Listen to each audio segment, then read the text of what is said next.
Hey guys, welcome back to the Mitt podcast, episode number 134. And in this episode, I'm going to be talking about the importance of being exceptional in every single scenario. It's easy to underestimate why communicating with the janitor or the security guard or the entry level salesperson at your business and why you should focus and treat it just like you're talking to someone well known or successful or the CEO or one of your closest friends. Every person and every decision and the way that you act in every situation slowly shapes your reputation. And the one thing that's so easy to forget is that everyone is also growing and developing. Someone that may not be a big deal right now, in 10 years, may be running the company or may be super successful or may be a bridge that you eventually have to cross. I've finally started to see this as I've gotten older, and friends that I made 5 to 6 years ago, just because we had similar views and we had similar goals, are now suddenly some of the most successful people in media and entrepreneurship and so many different things. And it's been incredible to grow with them. And now, it's like Steve Jobs says, you can only connect the dots looking backwards. And I think back on the random decisions I made to say, hey, I really like your content, man. I know you're just starting out. I think you're going to do great. Or they introduce me, or I get introduced to somebody and I'm kind to them, I'm respectful to them. And because of that, opens up a door where my business explodes or we get this great opportunity. And it wasn't some strategy. It wasn't me manipulating the situation to try to get something. I was just kind to someone in a random occurrence and it built a relationship and it ended up resulting in positive things. The secret is to every time you enter a conversation, you go to see friends and you meet someone else that you don't know. You walk into an interview, a deal or a transaction doesn't work out. Not only is it important to always take the high road, but to walk in with class, elegance, and always perform as if you're in front of the CEO or an opportunity that could change your life. What's cool here is this is when the results start to happen. So the first step to doing this is to build your reputation. Your reputation is mostly built on how people associate your brand and, most importantly, the way that you make them feel. The secret to connecting with people and becoming more likable is to just be present, to look them in the eyes and be interested into who they are, what they like, what they believe. It's not our job to just change everyone or impose our ideas onto other people. One of the best ways to learn and actually question your beliefs is to get open-ended feedback or perspectives from people before you tell them yours.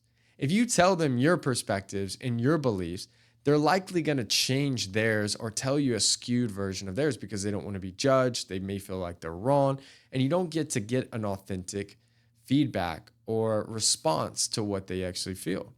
So instead, be lighthearted, be relaxed, compliment them, ask them their perspectives about different things, compliment them, and make them feel special. You don't need to change them. You want to learn from every person that you come across. Some of the best leaders I know, they get perspective and insights from everyone. So, because what happens is as you grow, as you build a bigger business, you become more successful, you start becoming more alienated. And you only hear a lot of times your echo chamber, that close group of people around you. It could be your executives, it could be your family, it could be your wife or husband, it could be people that are really close to you. But when you talk to all different types of people, you get a better indication of what the masses think. And you get to see different perspectives that aren't like your own. But consistently making people feel great, respected, and helping them out will open up future doors for you. The second is to be intentional about always trying to help others and doing it not to get anything in return, but instead to be a great person. Nobody likes a transactional person that is using them to make money, get a job, and then disappear the next day.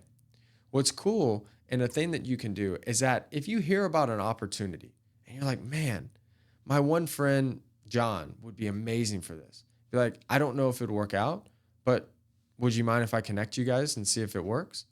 You connect them, you put them group text, you say, hey, John, There's this opportunity. I thought of you. I don't know if it's worked, but I wanted to connect you guys. And now, if it works out or it doesn't matter. You weren't promising anything. You just brought two people together that may work together well, or may be a good opportunity for them in business or in life, or whatever the case may be. But what's cool is that people never forget the kind things that you did for them. I have friends that I grew up with, that I went to school with, that every once in a while they didn't have any money, so I bought them lunch. And I forgot these things, and they call me 5 years later and go, man, I can never repay you for that. It meant so much to me. Thank you so much. And everywhere they go, I'll get FaceTimes from them. Hey, man, I wanted to show my friend. I want to tell my friend about you, how we were roommates. And they're telling everyone all these great things about me. I didn't tell them to do that. They didn't work for me. I didn't give them $1 million. I just bought them lunch a couple times because I wanted to help them. But that adds into your reputation.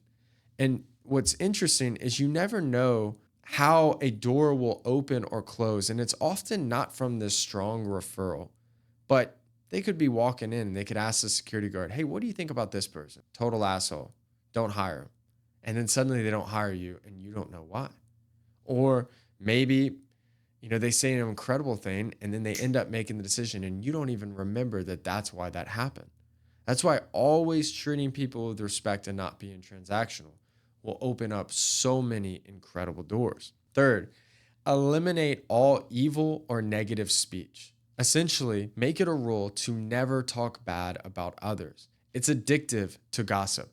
It feels good talking about other people, talking about what they did the other night. It feels good. It feeds your ego and it makes you feel like you're better or you're more accomplished than they are. But not only does it block your goals and your dreams from manifesting, but if you're around other people talking bad about them, they're likely going to talk bad about you. So eliminate that. And the reason why this is so important, not only does it attract negativity into your life, but what happens is people largely judge and curate your reputation off of associations, which means they don't actually spend that much time investigating into who you are and what you've been through and what you've accomplished. They may go, oh, the guy that drives this car? Oh, the guy that built that business? Oh, the one that hangs out with those people. Oh, yeah, he goes to these places. And they just quickly judge you based on where you go, who you spend time with, the most memorable thing you've done, and most importantly, the way that you make them feel. People love to laugh. People love to talk about themselves. People love to have a great time and feel heard and special. When you make people feel this way, they're going to associate you with being happy, having fun, with being intelligent. And all you have to do is think about, what reputation do you want to have? And think about the feelings that would curate that and the associations that would bring those same things, and be consistent in every single interaction. Whether it's your friend group, or you're meeting new people, whether it's an interview, whether it's a speech, whether it's your friends that are introducing you to friends. If you do it consistently in months and months and eventually years and years stack up, you'll build this incredible reputation. And that's when the compounding results in your business and your friendships and your network and your life starts to happen. Doors start opening themselves for you. People start reaching out and saying, hey, Johnny told me about your business. I'd love to connect. Hey, I heard you were on this podcast. I'd love to have you on. Hey, I heard that you're looking for this. I'd love to invest. This is when things feel like it's just effortless. Things just happen to you positively, continuously. And it starts with doing this because you're a good person, because you want to help people, because you want to be a good person, because you want to have fun, because you're talented and you're successful. Now, the reversal to this is knowing when to not overly show how talented you are. If you guys have ever read the 48 Laws of Power, probably the most important rule is to never outshine the master. Always make those around you feel more comfortable and confident. When you're around people with big egos, it's important to not talk about all your accomplishments. Don't talk about how smart you are, how successful you are, how good looking you are. Instead, play it down and instead focus on what they do. Okay, let's say you're with a group of people and your friend maybe has a big ego, is successful. Instead of talking about what you do, say, man, Mike is one of the most successful people I've ever met in e-commerce. I know he's funny and jokes around, but this guy's really a genius. He'll laugh and he'll hit you on the shoulder, but his confidence will be boosted. But when you're constantly pushing and talking about how successful all these great people are around you, how good looking they are, how well they dress, how funny they are, not only does it make other people like you more, but then it makes everyone wonder and be more curious about you. And that's when that reciprocity will happen. Well, they'll go, well, John's done this, that, and the other. Well, this person's done this. Man, you're even better than me. And it kind of comes back and forth. So always make people feel confident, because if you overly show how great you are, what happens is you'll start getting signs of envy, of jealousy, of insecurity, which, remember, people associate us with the feelings that they have when they're with us.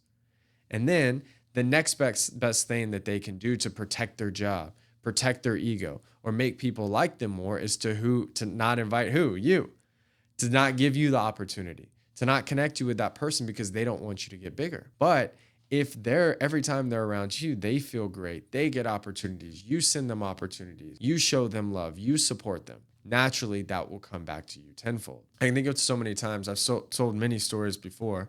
Actually, cut that part out where I say that. So many times in my life, I'll give you an example. There was a girl that I worked with that I was always kind to and respectful to.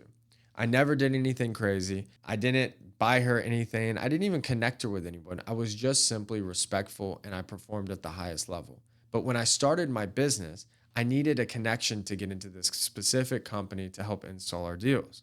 This was a multi-billion-dollar company. It was very difficult to get a partnership with. Out of nowhere, she hit me up on LinkedIn and said, hey, I'd love to connect you with XYZ. I think the chief of staff of the CEO. You guys should partner with us. And that one connection, because I was kind of that person, resulted in over $50 million in revenue.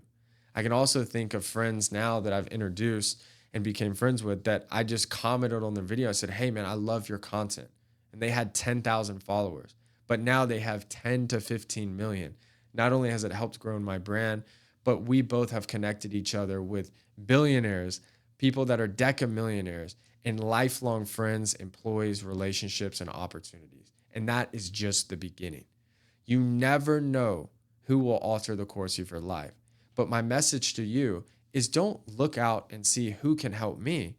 Be the person that helps them. One of the hacks to business, and when you look at the wealthiest people in the world, is yes, they're very wealthy, but they always made people more money than they made themselves. I usually find that it's like a 1-to-10 ratio. If you can make $1 billion worth of value, you'll likely make $100 million. If you can make $1 million of revenue, you'll make $100,000. And so you want to make people so much money that they want to do business with you. They want to help you. They want to connect you. Because every time they hang out with this person, not only are they fun to be around, not only are they charming, but I make money. I have a better life. I become more successful. I meet better friends. It is the ultimate life hack. But it comes from a place of love and support. I had Dean Graziosi on my podcast, and he's been really successful. And one of his lifelong mentors was Tony Robbins, and he had never met him. And suddenly he became successful, and suddenly he met Tony Robbins. And they became great friends. The first time they met, there was supposed to be a 30-minute meeting. They ended up hanging out for like 6 hours. And over the next year or two, Tony kept saying, Dean, we should start a business. Dean, we should do something together. But Dean didn't want to mess it up. So he said, man, I love you. I'm open to it, but I don't want to mess up what we have going on. I don't need anything. You don't need anything. Let's just, let's stay close friends. And finally, they end up starting a business together that now does over 100 million in sales. What was the key? One of the first things that Dean did when he met Tony is he helped him for free. He's like, hey, I just started doing this. It worked for me. Let me do it to you completely for free. It was so good that Tony Robbins sent him a picture of his credit card and said, charge me whatever you want. Literally. Because Dean wasn't doing it for money. He was doing it to help Tony. They built a relationship. He's like, dude, Tony, you've helped me so much in life. That built an amazing relationship. Be in the habit of helping people because you're a good person. Never know how it will come back tenfold. So I hope you guys enjoyed this podcast. If you like and enjoy it, guys, please stop what you're doing right now. Press that like button. Press the subscribe button, comment below, and share it with a friend. We've grown this podcast to 139 countries organically by just putting out value so we can help as many people as possible. So thank you guys so much. As always, I'm rooting for all of you, and I'll see you guys again for episode 135. Cheers.